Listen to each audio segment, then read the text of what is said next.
इससे पहले के वीडियो में हम सभी लोगों ने जाना कि प्राकृतिक संख्याएं क्या होती हैं, पूर्ण संख्याएं क्या होती हैं, पूर्णांक क्या है, समतुल्य परिमेय संख्या कैसे लिखते हैं, दो परिमेय संख्याओं के बीच कैसे परिमेय संख्याएं ज्ञात करते हैं।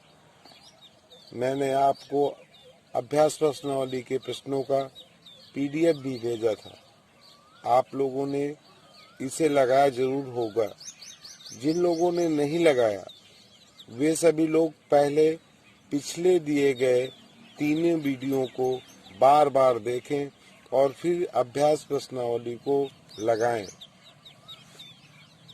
आइए हम लोग अभ्यास के कुछ महत्वपूर्ण प्रश्नों को हल करते हैं। जैसे -4/5 को ऐसी परिमेय संख्या में व्यक्त कीजिए जिसका अंश 8, -16, -20, -24 हो। पहले जो दी गई परिमेय संख्या उसको लिखते हैं। अब ये कह रहा है ये अंश है और ये है। अब हमें लिखना है, लिखा है जिसका अंश 8 हो, यानी कि -8 ऋणात्मक संख्या है और हमें धनात्मक संख्या में बदलना है। तो 4 में -4 है, अगर इसे -2 का गुणा कर दें तो ये धनात्मक संख्या यानी कि 8 बन जाएगी। तो जो भी हम करेंगे वो अंश और हर दोनों में करेंगे। जैसे ये -4/5 थी ये परिमेय संख्या, जब इसमें गुणा करेंगे अंश और हर का तो हमें -2 की जरूरत है। -2 से ऊपर नीचे दोनों गुणा कर देते हैं तो ये माइनस का गुणा कितना हो जाएगा, ये धनात्मक होगा, 8 आएगा।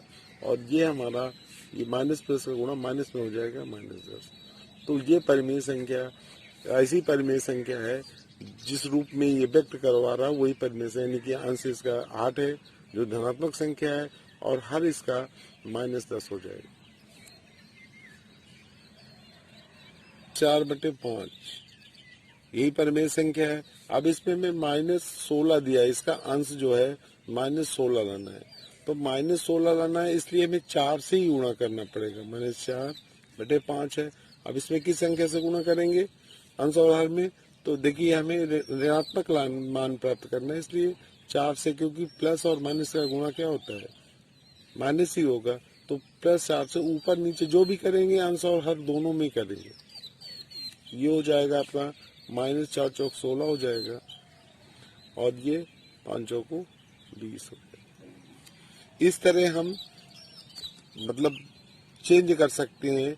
अगर हमें ये कह रहा है कि जैसे -20 लाना है तो अभी किससे गुणा करना पड़ेगा, -20 लाना है इसलिए 5 से, क्योंकि -4/5 है और -20 लाना है तो 5 से ऊपर नीचे गुणा करके हम उसका अंश जो है -20 प्राप्त कर सकते हैं। चलिए आगे बढ़ते हैं। निम्नलिखित परिमेय संख्याओं को सरलतम रूप में लिखिए। अब देखिए सरलतम रूप में है कि नहीं, इसको ज्ञात करने का जो नियम है वो मैं आपको बता चुका हूँ इससे पहले, फिर भी याद जान लीजिए। अंश और हर का मासा यदि 1 आता है तो वो संख्या सरलतम रूप में होती है। यहाँ ये लिखा है, मान लीजिए -9 और 21 है। 9 और 21 का मासा क्या हो सकता है, तो इस दोनों का मासा 1 के तुल्य अभी नहीं है। अब इसको हम सरलतम रूप में लिखेंगे, इसका मतलब सरलतम रूप में संख्या नहीं है। -9/21 लिखी है। तो अब देखिए इसमें किस संख्या से भाग जा रहा है, तो अगर हम ये लिखें 3 से इसको काट दें तो 3 × 3 = 9, 3 × 7 = 21, -7 3/7 हो। ये परिमेय संख्या हो गई। अब देखिए 3 और 7 का जो मासा है वो 1 होगा। जैसे इसमें 9 और 21 का अगर मासा निकालते हैं तो अब जैसे 9 मासा निकालना आपको मालूम है, 9 और 21 का मासा निकालना है तो इसके अभाज्य गुणनखंड कर लिया, 3 × 3 = 9 और यहाँ हो जाएगा 3 × 7 = 21। तो जो दोनों में उभयनिष्ठ है, यानी कि मासा जो है आपका आ गया, वो इन दोनों में क्या उभयनिष्ठ है, 3 उभयनिष्ठ है। तो इसका मासा 3 आएगा 9 और 21 का। तो 3 से हम इसको डिवाइड कर दिए, 3 × 3 = 9, 3 × 7 = 21। इसका मतलब मासा का मतलब है वो चीज दोनों में, उसका गुणनखंड दोनों में है। तो 3 से डिवाइड कर दिए, तो ये इसका सरलतम रूप हो गया। -3 और 7 का मासा निकालेंगे तो एक ही आएगा। जैसे ये है, मान लीजिए 21 बटे -36 थी, तो अब ये किससे कटेगी, ये 3 से संख्या काट दें, 3 सते 21 और 3 एक अन्नम 3, 3 दूना 6। यदि हम 7/12 ये -7/12 इस पर में संख्या का अगर 7 और 12 का अगर मासा निकालते हैं तो एक ही आएगा, क्योंकि 7 एक अन्नम 7 और इसका 3 चौक 12, तो 3 गुणे 2 लिख सकते हैं। तो दोनों में उभयनिष्ठ संख्या कोई नहीं, एक के अतिरिक्त और कोई उभयनिष्ठ संख्या नहीं है, इसलिए इसका मासा एक ही होगा। तो ये सरलतम रूप में हो गई। अब आइए देखते हैं रिक्त स्थानों की पूर्ति कैसे करते हैं। जैसे ये आपका एक उदाहरण है, -3/4 बराबर लिखा है, फिर ये रिक्त स्थान आपको भरना है, यहाँ -20 लिखा है, फिर रिक्त स्थान है यहाँ 28 दिया हुआ है हर में। तो अब इसको देखते हैं, देखिए जो संख्या ज्ञात रहती है उससे देखते हैं। जैसे यहाँ इसके जो इस दी गई संख्या का हर 4 है और यहाँ में -20, यहाँ -20 दिया है, यहाँ 4 है या -20 है, इसका मतलब है कि वो कौन सी संख्या है जिसका गुणा करने पर जो दी गई संख्या है इसमें किस संख्या से गुणा करें कि -20 तो -5 से। तो इसका मतलब है अगर 4 इंटू, अगर हम इसको ऐसे लिखते हैं 4 गुणे हम -5 कर दें तो ये अब -20 हो जाएगा। तो जो भी क्रिया हम करते हैं वो ऊपर नीचे दोनों करते हैं। तो यहाँ तो अगर हम -5 से गुणा कर दें तो ये -20 प्राप्त हो जाएगा, और ऊपर गुणा करेंगे तो यहाँ हमारा आ जाएगा 15, क्योंकि माइनस माइनस का गुणा 5 15, माइनस माइनस का गुणा प्लस हो जाता है। ये हम पीछे बता चुके हैं आपको। फिर आगे भर देखिए, यहाँ है 28 है, तो अगर 4 गुणे 7 लिख दें, ठीक है ना, तो 28 प्राप्त हो जाएगा। इसका मतलब है अंश और हर दोनों में इसी में यदि 7 से गुणा कर दें तो रिक्त स्थान की पूर्ति हो जाएगी। तो यहाँ 7 चौक 28, ये तो है ही है, यहाँ हो जाएगा 7 21, तो यहाँ हम लिखेंगे -21, क्योंकि हमने +7 से गुणा किया है तभी, क्योंकि यह संख्या हर वाली संख्या प्लस में। 2/5 के समतुल्य 2 परमेय संख्या, 3 परमेय संख्या, चाहे जितनी परमेय संख्या निकाल सकते हैं, ज्ञात करना है।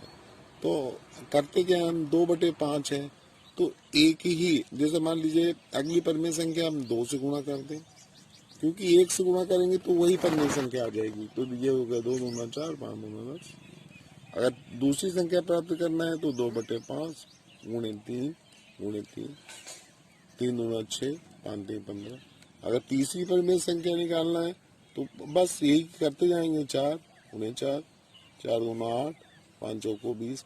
ये हम पिछले वीडियो में बता चुके हैं आपको, लेकिन दोबारा आपको बता रहे हैं इसलिए कि आप घर में प्रैक्टिस करिए और इसकी अभ्यास प्रश्नावली की पूरी सवाल लगा डालिए। कभी कभी ऐसा प्रश्न पूछता है कि निम्नलिखित परमेय संख्याओं में कौन जोड़ा समान है, कौन असमान है।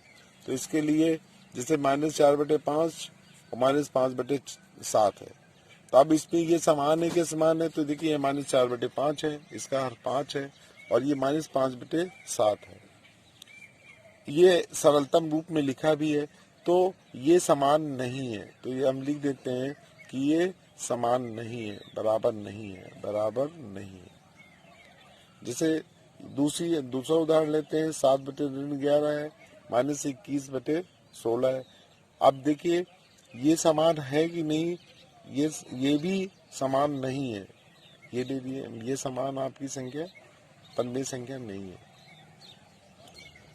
कैसे नहीं है, तो ये -8/21 है, लेकिन ये सरलतम रूप में नहीं है, क्योंकि हम तुलना सरलतम रूप में करके ही प्राप्त करते हैं। तो ये -21/16 है। अब ये सरलतम रूप में है, इसका सरलतम रूप हो सकता है। अब देखिए इसका मासा, जैसे ये 21 और 16 का हम मासा निकाल लें तो 3 सते 21 हो सकती है, और ये 2 दूना 4 दूना 8 दूना 16। तो इसमें इसका मासा क्या है, एक ही है, तो इसका मतलब ये सरलतम रूप में है, तो ये बराबर नहीं है। तो उदाहरण हम लेते हैं, जैसे 7/-11 है, और दूसरी संख्या हमने लिख दिया, यहाँ पर हमें चिन्ह प्रदर्शित करना है, हमने लिख दिया -7/11। तो देखिए ये जो हमने आपको बताया था भाग करने की क्रिया में ही, जैसे एक संख्या प्लस में है, हर की संख्या ऋणात्मक है, तो ये जो भाग देंगे तो ये -7/11 परिमेय संख्या प्राप्त होगी, -7/11। और ये दूसरी जो संख्या है वो भी -7/11 लिखी ही है, यदि हर इसका धनात्मक है और अंश ऋणात्मक है तो ये ऋणात्मक परिमेय संख्या है, यानी कि दोनों संख्याएं अगर तुलना करते हैं तो ये भी -7/11 है और ये भी -7/11 है। तो कौन सा चिन्ह लगाएंगे, यहाँ बराबर का चिन्ह लगा देंगे। प्रश्नावली में दी गई है, आपको लगाना है। अब आइए देखते हैं, उसे हम इससे पहले बता चुके हैं कि परिमेय संख्या को संख्या रेखा में कैसे प्रदर्शित करते हैं। मान लीजिए कोई परिमेय संख्या ले लिया हमने, ये 3/5 ले लिया, मान लीजिए ये परिमेय संख्या लेते हैं और इसको संख्या रेखा में दिखाना है। तो ये संख्या रेखा में हम मान लीजिए यहाँ पर 0 लिख देंगे, इधर धनात्मक संख्याएं होती है, इधर ऋणात्मक संख्याएं होती हैं। अब सबसे पहले हमने आपको बताया था कि इसकी तुलना करते हैं कि ये किन के बीच, किन संख्याओं के बीच आएगा। मान लीजिए 1 लिख दिया, 2 लिख दिया। अब ये 3/5 है तो 1 से छोटा है, यानी कि 0 से बड़ा है और 1 से छोटा है, तो इसका मतलब है 0 से 1 के बीच आएगा। अब हाथ में 5 है, इसका मतलब है 0 से 1 के बीच 5 भागों में 1, 2, 3, 4 और ये 5, यानी कि 5/5 करेंगे तो 1 ही प्राप्त हो जाएगा, यानी 0 से 1 के बीच की संख्या को 5 बराबर भागों में बांट दिया। अब हमको लिखना क्या है, 3/5, तो 1, 2, 3 ये बिंदु आ गया, यहाँ पर P लिख दिया और ये 3/5 को प्रदर्शित करेगा। ये जो बिंदु है ये 3/5 को प्रदर्शित करेगा। इस तरह हम दिखा सकते हैं, ये संख्या रेखा में दिखाना है। हम एक ऐसा उदाहरण लेते हैं कि उन संख्याओं को आरोही या अवरोही क्रम में कैसे लिखते हैं। उदाहरण जैसे मान लीजिए हमने लिखे 3/5, -7/10, 8/-15, -17/-30। इसको आरोही और अवरोही क्रम में कैसे लिखते हैं ये देखते हैं। तो सबसे पहले मैंने आपको बताया था कि सबसे पहले हमारा पहला काम है कि हर धनात्मक होना चाहिए। जैसे ये 3/5, ये इसका हर धनात्मक है, ये -7/10 है, ये भी परिमेय संख्या का हर जो है वो धनात्मक है, लेकिन यहाँ पर -8/-15 लिखा है, तो इसका मतलब इसका हर जो है वो ऋणात्मक है। तो -1 से ऊपर नीचे गुणा करके हम इसके हर को धनात्मक बना लेंगे। तो ये ऊपर गुणा करेंगे -8 आ जाएगा और नीचे गुणा करेंगे तो 15 आ जाएगा। और ये संख्या इसमें भी अगर ये माइनस से माइनस कट जाएगा, ऋण 1 से ऊपर नीचे गुणा कर देंगे तो 17 कितना हो जाएगा, 30 हो जाएगा। अब इसका सबसे पहले हम एलसीएम निकाल लेते हैं। 5, 10, 15, 30 का एलसीएम 30 आएगा। फिर अब 5 से इसमें भाग देंगे, 5 6 30, 6 बार जा रहा है तो 6 का गुणा 3 से कर देंगे तो 6 3 18, 10 3 30, 3 बार गया तो 7 21 -21 लिख देंगे। 15 दूना 30, 2 बार गया तो 8 दूना 16 -16 लिख देंगे। फिर 30 है 30 तो 17 लिख देंगे। अब हम इसको आरोही या अवरोही क्रम में, जैसे हमें आरोही क्रम में लिखना है, यानी कि बढ़ते क्रम में।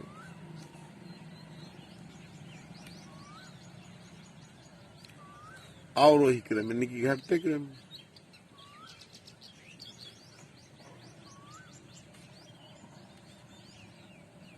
अगर इसमें लिखना है तो बहुत एकदम आसान हो गया।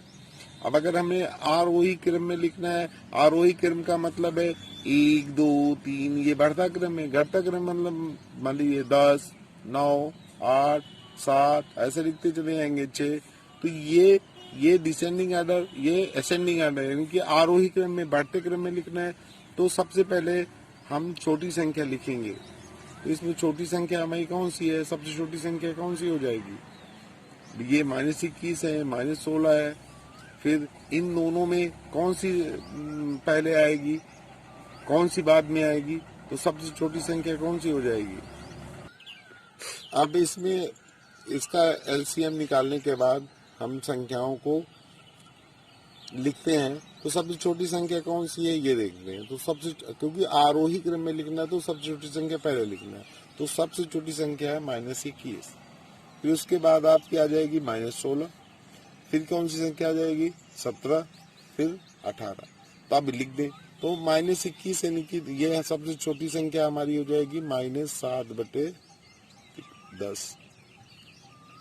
फिर इसके बाद संख्या हो जाएगी -8/15।